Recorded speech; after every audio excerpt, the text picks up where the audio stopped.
aggressive has Carli Lloyd been? Carli Lloyd, big pressure on her shoulders. Carli Lloyd scores big-time goals. She's the best midfielder in the world. Carli's a relentless athlete. She realises you've got to outwork everybody, outthink everybody. Somebody that just doesn't give up. You've been waiting for this feeling all your life. Sometimes it's just hard to realize. Most technical player I've ever seen. Perfectly placed from Carli Lloyd. She's laser focused. Unbelievable. She's uber competitive, hard, tough. She's always ready for the next moment to influence the game. Hands on the throttle, even in the dark shine. With fire and gold in our eyes. Carli Lloyd scores goals when the United States need them the most. Off the post and in! Hat trick for Lloyd! World class from Carli Lloyd. Carli Lloyd for president. That's not a fluke, that's not luck. That's Carli Lloyd. I'm in it to win. Second isn't good enough, third isn't good enough, and I will do whatever it takes to be on that podium with a gold medal.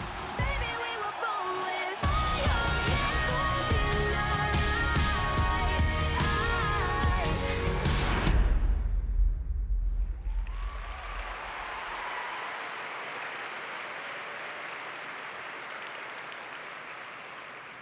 And now, Carli will be joined on stage for an exciting conversation with our talented MC, Tamala Edwards, and with Clarissa Murray, a stellar student leader and captain of the varsity volleyball team at Strawberry Mansion High School. So please join me in welcoming these three amazing women to the stage.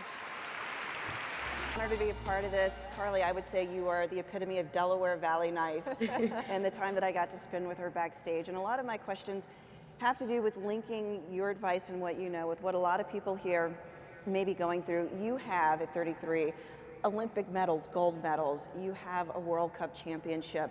But in your sights, you want 2 more Olympic medals and another World Cup championship. A lot of people out here may be good at what they do, and they keep saying, how do I make a challenge? How do I keep raising the bar in what I'm doing? What's your advice so that you get just as excited for what's ahead as what you've already accomplished? Well, I think it's all about being uncomfortable to be comfortable. You know, you have to continue to break barriers. You have to continue to want to succeed. And so for me, everything that I've accomplished in my career and throughout my career has been great. But at the same time, I want more. And every time I come back from a major event, you know, I'm back at training, I'm back on the field, and I feel terrible again. And that's what it's all about, just wanting to keep getting better and keep improving. I've got hopefully 5 more years left to play, and I want to make the most of it. Clarissa has a couple of questions. Yes. So, Carli, some facts that we all know about you are you're an U.S. Women's World Cup soccer champion, a 2-time Olympic gold medalist, and you're responsible for scoring the leading goals in all 3 games. How do you do it? Well, it's all about preparation and you know, mental preparation, physical preparation. It's really training when no one is watching. You know, all the blood, sweat, the tears, days where I wake up really early to go train and maybe my legs are sore and I don't feel like going out there to train, but I know that if I go out there and I get through it, it's going to help in a World Cup final. And that's what it's really all about. It's just about overcoming so many obstacles, being able to persevere and being able to turn a negative situation into a positive situation, and inevitably helps me in those big moments.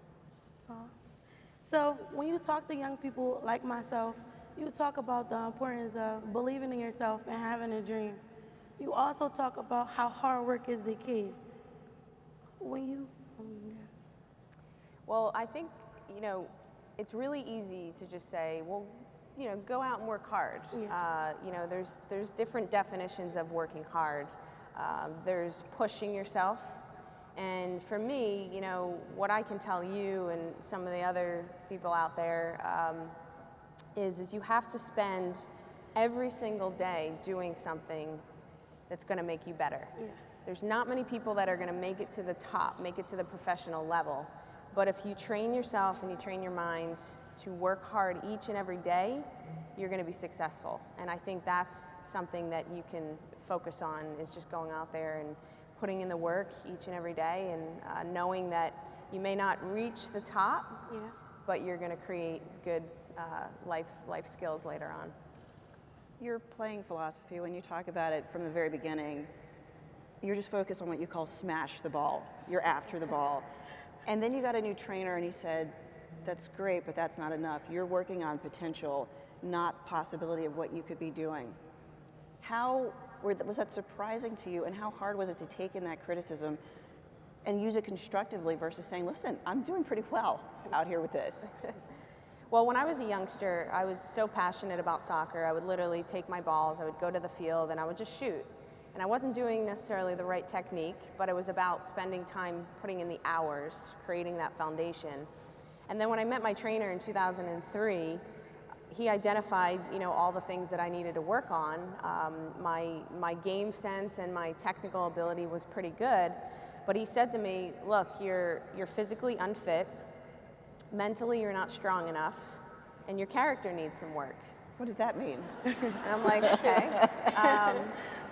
And most of us here in the crowd, it's very hard to swallow that we're all not perfect and we all need to work on things, but it's very hard to hear what your weaknesses are. And then it's very hard to turn those weaknesses into strengths. And so for me, I just needed somebody to guide me in the right direction. I was willing to sacrifice, I was willing to put in the work, and I was willing to tackle all of my weaknesses. And now when people talk about me, they say what great character I have, they say that I'm a machine, and they say that I'm one of the mentally strongest people out there. So little do people know, 12 years ago, 13 years ago, I was really bad at those things. But that's what it's all about, is turning your weaknesses into strengths and having the courage and the confidence to not only work on those, but make those the best that you can be. What would you say is the lesson for women out here who might be looking for that mentor or coach? Because obviously it was specific to this person. If somebody else had done it, it might not have gone so well. There was something in the chemistry between you and James. How do they go about finding the right person and knowing, stick with that one, get away from that one? Well, I think you'll know when you find the right person. James and I have a tremendous amount of respect for one another, and I think that's what makes it work. We respect each other. We've never gotten into an argument. Whatever he tells me to do, I do it. Maybe I think he's a little crazy at times, but it ends up paying off. But we have a mutual respect for one another, and he's able to sometimes talk me off the ledge when I'm thinking I'm playing horribly. He's able to kind of get me motivated. He's able to continue to help me break barriers. That's really what it's all about. And for me, in my opinion, I think having a go-to person is really what everybody needs. You need that one person who can just help be a positive influence on your life, who can help guide you through difficult situations. And that's what we have. We've got the best teacher-student duo, in my opinion, in the world. Clarissa? Yes. So let's talk about something we all here care about, which is gender equalities, of course. Last year's the men's World Cup Soccer Championship, they took home $30 million. When the women, they only took home $2 million. What value of women's sports does that seem to you? Yeah, that number, that gap is way off, in my opinion. Hopefully by 4 years later, when we go play in France and we win another World Cup, we'll be up to maybe 20 million. But I think being out in on the stage right now and seeing all the women out in the crowds and just doing so many experiences after the World Cup, there's so many powerful women out there, and you're really seeing such a big movement, whether it be in politics or news, sports. We're really working hard, and I know that eventually that pay gap will increase.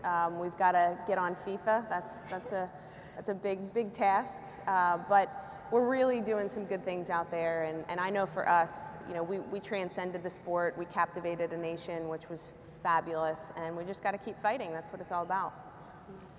For a lot of women out here, it's a constant question, especially when things are tough, to know whether or not to keep going or whether or not to quit. You've had those moments in your own thinking. How did you evaluate it? And I'm told that it's Jordan and Ali. There's something that they've said that sticks with you as you evaluate it. What is that? Well, in about 2002, I hit a brick wall. And growing up, I was the best player on every single team. I didn't really have to work hard. My talent just kind of carried me along. I coasted along. And then I suddenly got on the under-21 national team, and I was no longer the best player on the team. I was involved with the team, and everybody was the best player on the team. I suddenly found myself at the bottom of the pack, and I didn't persevere as well as I do now through those difficult times. Back then, I just thought it was easy to just hang up the cleats. I couldn't get through it. Didn't have anybody that was helping guide me. And then after that, that's when I met James, and he asked me what I wanted to do, and I said I want to make the full women's national team. And he basically explained to me that this has got to become my #1 thing in life, ahead of friends, ahead of family, really ahead of everything. Didn't want me to have a boyfriend, didn't want me to go out. I was like, geez, I basically can't have a life. But that's what it takes, all those sacrifices. And he sat down with me and he said, look, Muhammad Ali, Michael Jordan, Bruce Lee, all of these amazing, great athletes spend time training around the clock. Christmas morning, Thanksgiving morning, Easter, every single holiday. If you train on holidays, most likely nobody else is. And he told me stories about Michael Jordan going out and taking tons of shots, and Muhammad Ali training all the time around the clock, and that fascinated me. And I'm just trying to replicate that now, just putting in the work. There are moments when you're in a slump. Some athletes, we take things from sports. I've heard a baseball player will grab some grass, grab it, and throw it in the wind. The bad stuff is over, I'm turning it around. So do you have a ritual when something's in a slump? And also, do you have a ritual to make sure you truly celebrate? Often women are so focused, we don't take the time to really feel the moment. What are the two ends of that for you? Well, as much as I would love to play perfect all the time, that's definitely not the case. And I'll use this past World Cup as an example. I went into it being really, really confident. First game came, and it didn't go as I believed in my mind it would go. You have this vision, you have this idea that a certain situation is going to go a certain way, and when it doesn't, you think you failed, or you think, what's going on here? So I started to lose confidence, and after the third game in the World Cup, I was probably at an all-time lowest confidence ever in my career. At 33, over 200 caps with the national team, and I'm still feeling that way. Obviously, I spent a lot of time talking with James, and I learned a lot throughout that situation. You have to just let the past go. You can't change the past, but you can make the future better, and you can live in the present and be better. So for me, I learned how to just kind of let it roll off your shoulder. I don't really have a ritual or anything. It's more so in my mind. It's more just positive thinking. And then eventually, my confidence just continued to grow throughout the rest of the tournament. But I think it's hard. When you're in that moment, it's really, really hard. But you just have to think as positively as you can. There's a big movement called Play Like a Girl, but you said something interesting. I called it Argue Like a Man. When you're playing and it gets rough, somebody stepped on your head, it's all good, just gonna keep going. Talk about that, because we often do get dramatic in the conflict. Yes, women do get a bit dramatic. I think that, I have this tough personality, probably from being from New Jersey, and Philly area. And so the way I play, I play bigger than I look. I love to tackle people.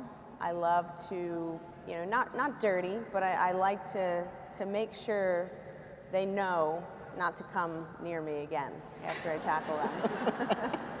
And I think that's what it's all about. And yes, I had my head stomped on in the 2012 Olympics, which, very, very lucky that the cleat didn't go in my eye because that could have been really dangerous. But I had some cleat marks on the side of my head, and, it's like whatever. Just let it roll off my shoulder and just get ready for the next battle. But you can't spend too much time worrying about that type of stuff.